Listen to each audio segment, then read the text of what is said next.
வாசகம்.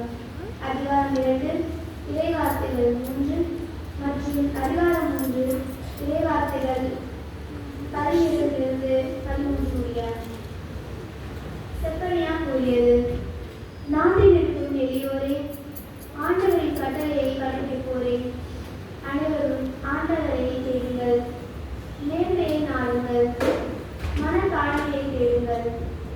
ஆண்டவர் தரிசனத்தின் நாளில் ஒருவேளை உங்களுக்கு புகலிடம் கிடைக்கும். 7 எளியோரை உன் நடுவில் நான் விட்டு வைத்தேன்.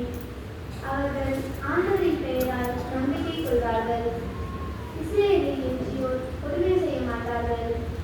வஞ்சக பேச்சு அவர்களது வாயில் வராது. அச்சுறுத்துவார் யாருமின்றி அவர்கள் மஞ்சை போல் நினைந்து இளைப்பாறுவார்கள்.